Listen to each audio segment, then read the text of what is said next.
Episode 52. They said it would snow. I've got a warm sea breeze. 50-mile-an-hour sea breeze. Greetings and welcome in to the Pawtuxet General. I am your host, Jess. We here at the General would like to wish you and yours the sparkliest of lights, the most amazing food, loving fellowship, and most of all, health and peace throughout this holiday season. All over the world, bless us everyone. Let's celebrate the season this week with eggnog, Spritz cookies, Rhode Island ghost ships, and our House on the Corner series reading of A Christmas Carol by Charles Dickens. But first, we have to thank our Holiday Drive donators and our Patreon subscribers. These celebratory folk are the lights, heartwarming foods, candles, loved ones, decorations, blessings, warm clothes, and shaky ball snow that is the holiday season that we call the Pawtuxet General, without whom we would surely be totally Scrooged. If you would like to become one of these fantabulous folk, check out our page on patreon.com or follow the link in the show notes. Thank you. For this week's drink, we have eggnog. Last year we made eggnog the old way and the hard way. This year, let's be easy peasy. Now, of course, the very easiest way is to just buy a bottle of the stuff at your local package store, or you could just add rum to the lovely refrigerated version from your market. Or this way, which is crazy easy, but you get serious homemade points, and nobody is the wiser. Very yummy stuff. For this recipe, you will need 6 large egg yolks, 1/2 cup granulated sugar, 1 cup heavy whipping cream, 2 cups milk, 1/2 teaspoon ground nutmeg, a pinch of salt, 1/4 teaspoon vanilla extract, ground cinnamon for topping, and alcohol if you decide to add it. First, whisk the egg yolks and sugar together in a medium bowl until light and creamy. In a saucepan over medium-high heat, combine the cream, milk, nutmeg, and salt. Stir often until the mixture reaches a bare simmer. Then, add a big spoonful of the hot milk to the egg mixture, whisking vigorously. Repeat, adding 1 big spoonful at a time to temper the eggs. Once most of the hot milk has been added to the eggs, pour the mixture back into the saucepan on the stove. Whisk constantly for just a few minutes until the mixture is slightly thickened or until it reaches about 160 degrees Fahrenheit on a thermometer.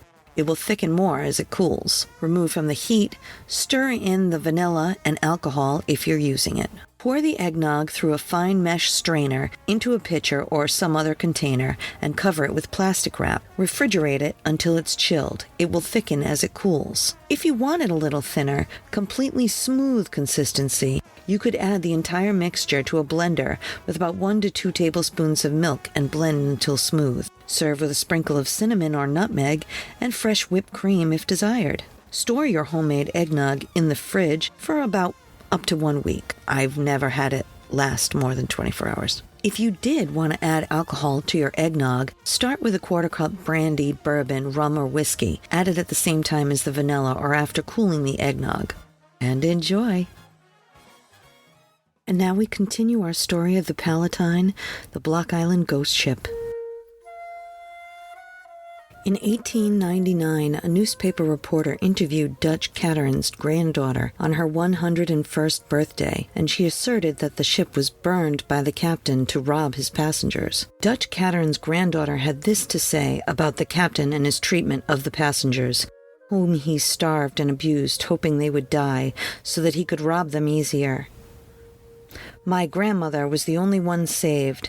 There was another woman that Matt Dodge tried to get ashore, but she was lost. And they tell me that Matt went away and used to go up and down the beach asking, 'Where's that woman? Where's that woman?' And then he would mutter, 'She is lost.'" All of these conflicting stories have tended to increase in interest in the legend and augment it until the story of the Palatine ranks with that of Purgatory to be one of the best known of Rhode Island's supernatural tales. Although the unworldly part of this legend does not begin until the ship itself has come and gone. It matters not whether the ship drifted ashore or was lured ashore, nor does it matter whether she was burned or not. The burning light that appeared many evenings off the island in the following years was associated with the Palatine. Dutch Cattern's granddaughter described it. That ship, of course I saw it, used to come sailing into Sandy Point with the sails fluttering and hanging loose-like, and sparks of flame flying up all round her. The ship would run mighty close to the point, and then she would go away the east'ard again. That captain must have been a mighty cruel man, and although Tom Hazard never saw the light himself, he heard of a man who was generally well in his right mind, except in the season when the Palatine ship was wrecked, and after having been stripped of everything of value was set on fire by the land pirates and burned with all the crew and passengers on board. At this particular season, this old man, it was said, always became madly insane and would rave about seeing a ship all ablaze, with men falling from her burning rigging in shrouds, and ever and anon shrink in horror from the specters of 2 women, whose hands he'd cut off or disabled by blows from a cutlass, as they sought to cling to the gunwale of the last boat that left the burning ship, and all bear witness of this horrible catastrophe and crime. Whether the legend is true or false, I know not, though I do know that many Block Islanders in my early days firmly believe that the burning Palatine ship is often seen near the island. Mr. Hazard heard the tale from less imaginative men who were not quite so wild when the light of the Palatine showed high in the sky. This man says, on one occasion I remember asking the late George Sheffield, who had just arrived at our house from Block Island, what he thought the weather would be, to which he replied that it would continue fair, but directly hesitated and said to Shedrick Card,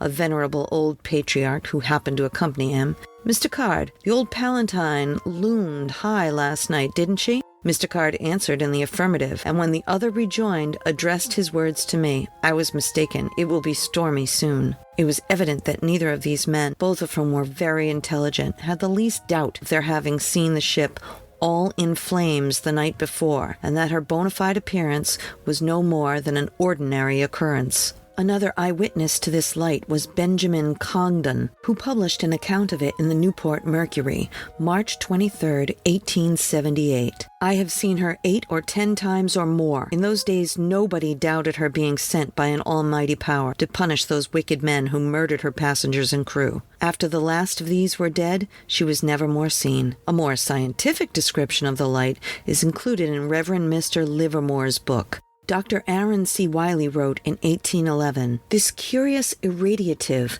rises from the ocean near the northern point of the island. Its appearance is nothing different from a blaze of fire. Whether it actually touches the water or merely hovers above it is uncertain, for I am informed that no person has been near enough to decide accurately. Sometimes it is small, resembling the light through a distant window, at others expanding to the highness of a ship with all her canvas spread. When large, it displays a pyramidical form, or 3 constant streams. In the latter case, the streams are somewhat blended together at the bottom, but separate and distinct at the top, while the middle one rises higher than the other 2. It does not always return in the same place, but is not unfrequently seen shining at some considerable distance from where it disappeared. It has been seen at all seasons of the year. For the most part, in the calm weather, it precedes an easterly or southerly storm. It has, however, been noticed during a severe northwestern gale, when no storm immediately followed. The light has long since disappeared, but the legend is nourished still and makes a good fireside tale. Another phase of the Palatine episode is the dancing mortar, a piece of lignum vitae 14 inches high and 10 inches in diameter and nearly as heavy as the same amount of stone. Tradition says that it came from the ship and was first owned by Simon Ray, at whose house several of the unfortunate passengers were received and cared for. When the Ray family died, the house was occupied by another family, and for a long period after this change, the house was said to be haunted. The mortar became bewitched. It danced around the house, threw itself on its side, and rolled to and fro, and then it would right itself again and hop up and down several times. The debunker, Reverend Mr. Livermore, adds that he thinks all the dancing the mortar ever did was in the imagination of one who was then known as the old opium eater, and who was a near neighbor to the old mortar. In proof of his statement, Reverend Mr. Livermore states that the dancing mortar stopped dancing when Mark Dodge, the opium eater, died. Perhaps Mark Dodge and Dutch Cattern were the principal source of the various Palatine legends, but if that were the case, these two certainly found many persons eager and willing to spread the tales and embellish them over the next century. Spritz cookies. I am the eldest daughter of the eldest daughter of the eldest daughter. We suspect that I am the seventh, but I can only prove the fourth. In families with Swedish Lutheran heritage, that made me the St. Lucia child. It seemed to me that the duties included standing around in a special dress with a lit candle wreath on my head without being silly. This was not easy for me, so they would give me Spritz cookies if I was good for the photos. I will say I have never actually seen these photos, so perhaps they never got me to be still, but I do love Spritz cookies.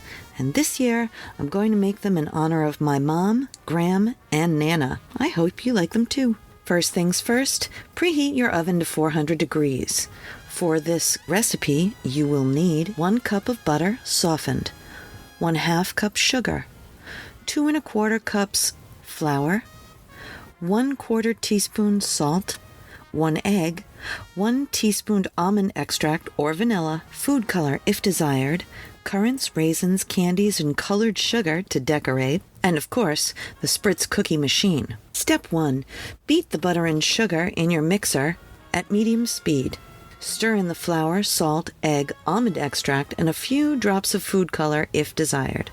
Place the dough in cookie press. Form desired shapes on an ungreased cookie sheet. I would line that sheet with parchment paper. Decorate with currants. Bake 5 to 8 minutes or until set but not brown. Immediately remove from the cookie sheet to a wire rack. To decorate the cookies after baking, use a drop of honey to attach the decorations to cookies. And enjoy! I want to tell you about my friend Mike and his electromagnetic pinball museum and restoration arcade. It's an all-inclusive place to relax and share anything related to modern pinball, EM pinball, and arcade games. A group of pinball and arcade fans with an addiction to games of all kinds and Lego too.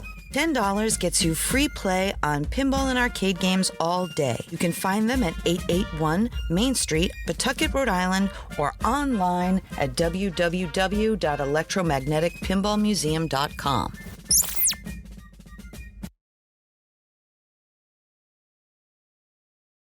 And now, in our House on the Corner series, the continued reading of A Christmas Carol by Charles Dickens. "Ha ha," laughed the woman, when old Joe, producing a flannel bag with money in it, told out their several gains upon the ground. "This is the end of it, you see. He frightened everyone away from him when he was alive, to profit us now when he was dead. Ha ha!" "Spirit," said Scrooge, shuddering from head to foot. I see. The case of this unhappy man might be my own. Merciful heaven, what is this?" He recoiled in terror, for the scene had changed, and now he almost touched a bed, a bare, uncurtained bed, on which, beneath a ragged sheet, there lay a something covered up, which, though it was dumb, announced itself in awful language. The room was very dark, too dark to be observed with any accuracy, though Scrooge glanced around it in obedience in a secret impulse, anxious to know what kind of room it was. A pale light, rising in the outer air, fell straight upon the bed, and on it, plundered and bereft, unwatched, unwept, uncared for, was the body of this man. Scrooge glanced towards the phantom. Its steady hand was pointed at the head. The cover was so carelessly adjusted that the slightest raising of it, the motion of a finger upon Scrooge's part, would have disclosed the face. He thought of it, how easy it would be to do, and longed to do it. He had no more power to withdraw the veil than to dismiss the spectre at his side. "O cold, cold, rigid, dreadful death! Set up thine altar here, and dress it with such terrors as thou hast at thy command. For this is thy dominion, but of the loved, revered, and honored head, thou cast not one hair to thine dread purposes, or make one feature odious. It is not that the hand is heavy and will fall down when released. It is not that the heart and pulse are still, but that the hand was open, generous, and true, the heart brave, warm, and tender, and the pulse a man's. Strike, shadow, strike, and see his good deeds spring from the wound, to sow the world with life immortal." No voice pronounced these words in Scrooge's ears, and yet he heard them when he looked upon the bed. He thought, if this man could be raised up now, what would be his foremost thoughts? Avarice, hard-dealing, griping cares? They would have brought him to a rich end truly. He lay in the dark, empty house with not a man, a woman, or a child to say that he was kind to me in this or that, and for the memory of one kind word I will be kind to him. A cat was tearing at the door, and there was the sound of gnawing rats beneath the hearthstone. What they wanted in this room of death, and why they were so restless and disturbed, Scrooge did not dare to think. "Spirit," he said, "this is a fearful place. In leaving it, I shall not leave its message. Trust me. Let us go." Still, the ghost pointed with an unmoved finger to the head. "I understand you," Scrooge returned, "and I would do it if I could, but I have not the power, Spirit. I have not the power." Again, it seemed to look upon him. "If there is any person in this town who feels emotion caused by this man's death, show that person to me, Spirit, I beseech you." The phantom spread its dark robe before him for a moment like a wing, and withdrawing it revealed a room by daylight where a mother and her children were. She was expecting someone, and with anxious eagerness, for she walked up and down the room, started at every sound, and looked out the window, glancing at the clock, tried, but in vain, to work with her needle, and she could hardly bear the voices of the children in their play. At length the long-expected knock was heard. She hurried to the door and met her husband, a man whose face was careworn and depressed, though he was young. There was a remarkable expression in it now, a kind of serious delight of which he felt ashamed, and which he struggled to repress. He sat down to the dinner that they had been hoarding for him by the fire, and when she asked him faintly what news, which was not until after a long silence, he appeared embarrassed how to answer. "Is it good?" she said, "or bad?" To help him. "Bad," he answered. "We are quite ruined?" "No, there is hope yet, Caroline."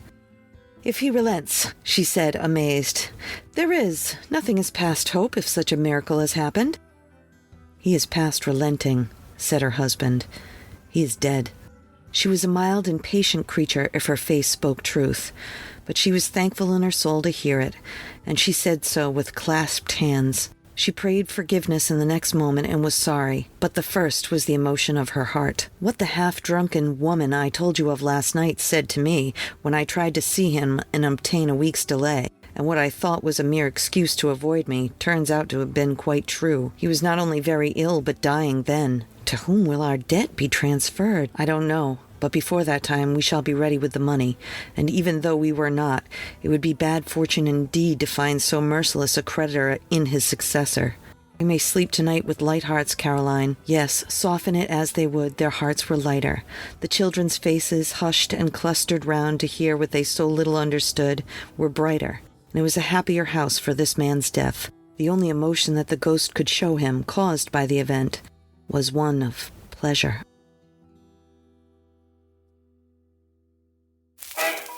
Thank you once again for joining us here at the PG. If you liked what you've heard, please feel free to make a one-time donation to our holiday drive. Just follow the link in the show notes. Also, if you would like to contact us with questions or orders from our general store or a ghost story, our email is jess@pawtuxetgeneral.com. So thank you in advance. And please be careful. Don't be a statistic. We need you right back here next week at the Pawtuxet General.